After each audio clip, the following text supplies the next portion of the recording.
Assalamualaikum. Yo, jumpa lagi dengan Ega, petani milenial. Kali ini kita akan membuat video tentang bagaimana cara menanam tanaman karnivora Venus flytrap metode indoor dengan cara yang terbaru. Ini caranya baru aja di share di forum internasional, jadi lumayan cukup fresh untuk dibuka ke publik untuk kita sharing. Oke, bagaimana caranya? Simak terus video ini, jangan di skip agar info dan ilmunya bisa kalian pahami dengan baik. Untuk itu simak terus video ini. Yo, hari ini kita akan mencoba sistem penanaman baru.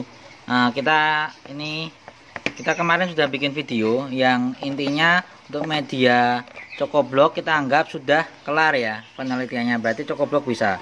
Ini saya akan menggunakan Cocoblok atau Cocochip ini dengan dicampur sama apa ini? Sphagnum moss. Kita campur dengan Sphagnum moss untuk penanaman Venus flytrap. Nah, kayak gini, moss campur-campur dengan Cocobloknya. Tujuannya kita memakai Cocoblok untuk menghemat Sphagnum moss. Tapi kenapa kalau kita masih menggunakan Sphagnum moss yang dicampur-campur ini? Karena kemarin kita percobaan yang awal, intinya kadang kalau kita cuma pakai Cocoblok, airnya nggak bisa merembes ke atas, kurang baik merembes ke atasnya. Jadi kita masih menggunakan Sphagnum moss-nya, dan Sphagnum moss-nya kemarin kan kita bikinnya cuma bagian bawah full Cocoblok atau Cocochip ini, yang atasnya baru Sphagnum moss. Tapi kalau kali ini kita campur-campur. Anggap saja ini untuk apa? Cocobloknya itu untuk menambah porosnya atau sirkulasi udara di dalam media. Tapi air masih tetap bisa merembes ke atas. Nanti kita ini akan percobaan menggunakan Venus flytrap, apa sih bacanya, Cocochip. Nah, itulah tulisannya, bisa kalian baca sendiri di video. Nah, itu kita menggunakan metode menanam yang baru. Ini didapatkan dari forum internasional. Kemarin ada Kohadi nge-share cara penanaman indoor. Prinsipnya kayak gini, di media yang bawah itu media yang bisa untuk menyerap air, bisa untuk menyimpan air medianya. Makanya ini saya pakai Sphagnum moss dan Cocoblok. Cocobloknya untuk itu biar ngirit Sphagnum moss, sama kemudian Cocoblok sendiri itu juga bisa menyimpan air. Nah, sini ya agak dipadatkan. Udah. Selanjutnya kita menyiapkan, ini ada dua Venus flytrap yang kebetulan saya split juga ini ya. Nah, ini nanti metodenya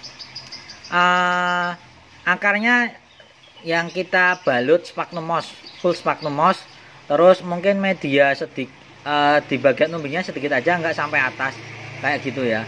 Nah, terus nanti sisanya kita menggunakan topping. Jadi kurang lebihnya bentuknya kayak gini ya. Akarnya saja yang kita balut, terus umbinya paling yang kebalut cuma dikit aja, masih ada putih-putihnya yang banyak kayak gini. Lalu kita tanam ya. Ini kondisi yang sudah kita tanam, lihat tuh, yang kita tancapkan ke media Sphagnum moss itu cuma akarnya doang, mungkin kalau ada umbinya cuma sedikit. Nah, itu ya, kita akan mengisi sampai putih-putihnya itu tertutup dengan topping. Toppingnya untuk yang kemarin di jurnalnya, itu jurnal partikel ilmiah ya, yaitu kemarin komen dari itu menggunakan perlet dan silikasen kalau nggak salah. Tapi di sini saya mencoba menggunakan media yang biasanya saya gunakan, yaitu pumice. Pumice itu batu apung. Ini kebetulan yang saya gunakan atau ukurannya kecil-kecil. Sebelumnya akan saya cuci dulu. Oh ya, bagi yang kalian teman-teman bertanya, ini kita menggunakan Cocobloknya, kita cuci dulu ya, sampai airnya itu diukur dengan TDS meter. Air bekas cuciannya itu kurang dari 50. Kemarin saya sekitar kurang dari 30 lah, 20-an itu sudah saya bisa pakai.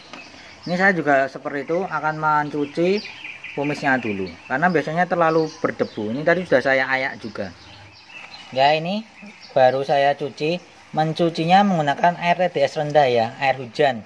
TDS rendahnya sini yang kita maksud adalah kurang dari 50, karena secara teori Venus flytrap itu amannya pakai yang kurang dari 50. Lalu kita ukur juga ini airnya berapa. Ini 47, masih lumayan tinggi, mungkin sebaiknya akan saya cuci sampai 3 kali. Oke, ini pumice yang udah dicuci 3 kali, kita ukur TDS-nya. TDS 15 ya, ini udah cukup bagus. Karena air yang saya gunakan sendiri itu sebenarnya TDS-nya nggak rendah-rendah banget, sekitar 10 kalau nggak salah itu. Nah, itu 10. Jadi ini sudah kita cukupkan, cuci 3 kali sudah cukup bersih, membuang dari debu-debu. Lalu kita aplikasikan untuk topping media tadi.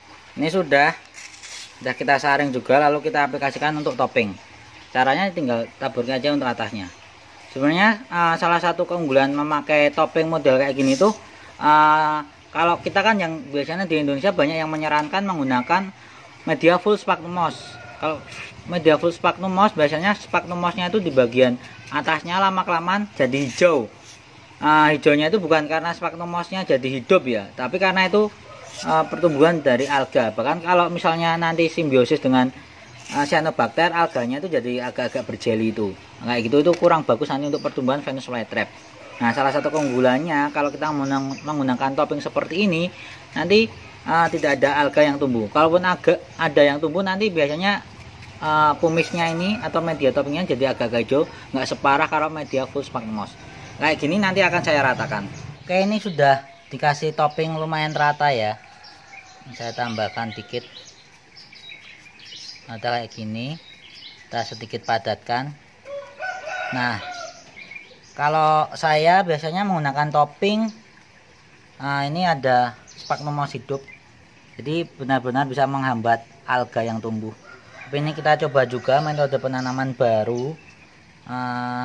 Toppingnya benar-benar dari umbi, nggak cuma di permukaan atas tipis doang, tapi benar-benar dari umbi putih tadi dibungkus pakai akarnya dibungkus pakai sphagnum moss, lalu atasnya dari umbi ke atas sampai agak ke permukaan kita menggunakan tumis. Lalu setelah itu kita semprot. Oh ya, ini untuk penanaman indoor ya.